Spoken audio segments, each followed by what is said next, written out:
فرمایا مجھے نماز پڑھنے دو، جس کی نماز چلی گئی اس کا تو دین چلا گیا۔ اور سیدنا فاروق اعظم نے فرمایا تھا لوگوں جو نماز نہیں پڑھتا اسے اپنے لشکروں سے نکال دو، جو خدا کا وفادار نہیں ہوتا وہ ہمارا وفادار کیسے ہو سکتا ہے؟ یقین جانیے اگر ہم اپنی اولاد کو خدا کا وفادار نہیں بنائیں گے نا تو پھر اپنے وفادار بننے کی امیدیں رکھنا احمقوں کی جنت میں رہنے والی بات ہے۔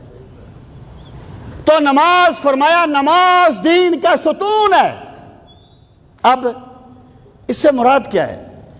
پہلی بات تو ہمیں یہ سمجھ لینی چاہیے، اگر کوئی بندہ یہ کہے کہ جناب نماز کا مطلب یہ ہے اللہ کو یاد کرنا، اور میں تو ویسے ہی اللہ کو یاد کرتا ہوں، تو مجھے کیا پڑی ہے کہ میں نماز پڑھوں، جیسے یہ باطنی یا باطنی سوچ سے متاثر لوگ کہتے ہیں۔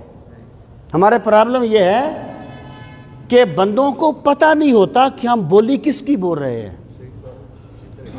یعنی کوئی بندہ اپنے آپ کو باطنی نہیں کہتا لیکن بولی باطنیوں کی بولتے ہیں، کرامتا نہیں کہتا بولی کرامتا کی بولتے ہیں۔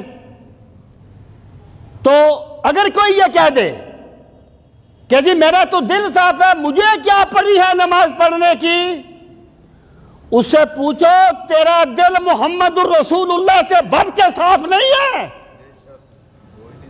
تیرا دل ابو بکر و عمر و عثمان و علی سے بڑھ کے کیسے صاف ہو گیا؟ حسن و حسین سے بڑھ کے کیسے صاف ہو گیا؟ یہ دلیلیں ٹھکرا دی جائیں گی جو دین کی عملی شکل کے ساتھ ٹکرائیں گی۔ یہ بات بالکل، اور بات کیا ہے؟ بات یہ ہے، پہلی بات تو یہ ہے کہ اللہ تعالیٰ نے ہر چیز کو پانے کا ایک راستہ متعین کیا ہے۔ جیسے اللہ تعالیٰ نے دیکھنے کے لیے آنکھیں بنائی ہیں اور سننے کے لیے کان بنائے ہیں، اللہ کا ایک طریقہ ہے۔ جس طرح اللہ تعالیٰ نے دیکھنے کے لیے آنکھیں بنائی ہیں، سننے کے لیے کان بنائے ہیں، اب کوئی بندہ یہ کہے کہ جناب میں تو آنکھوں سے سنوں گا اور کانوں سے دیکھوں گا، تو احمق ہے نا، اللہ کے نظام کو چھوڑنا چاہتا ہے نا۔ تو اللہ تعالیٰ نے ذکر الہی کی لذتیں پانے کے لیے نماز رکھی ہے۔ جو بندہ نماز چھوڑ کے منزلیں پانا چاہتا ہے دراصل وہ اللہ کے نظام سے بغاوت کرنا چاہتا ہے۔ سامعین محترم، اب میں یہ بات عرض کروں کہ رسول کریم صلی اللہ تعالیٰ علیہ وآلہ وسلم، آپ کے صحابہ، آپ کے اہل بیت، یہ جو لوگ تھے ان کو اللہ تعالیٰ نے جو مقامات عطا فرمائے اس کا تو کوئی بندہ اندازہ نہیں کر سکتا۔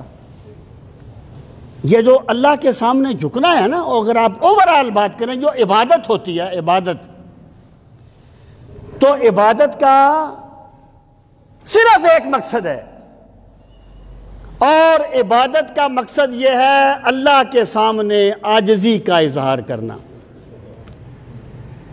عبادت رسم نہیں ہوتی، عبادت اس لیے بھی نہیں ہوتی کہ میں جنت کا مستحق بن جاؤں۔ بندہ پوری زندگی بھی ایک قدم پہ کھڑا ہو کے باتیں کرتا رہے نا تو میرے رب کی دی ہوئی ایک سانس کا شکریہ بھی ادا نہیں کر سکتا۔ عبادتیں جنت کا مستحق بننے کے لیے نہیں ہیں،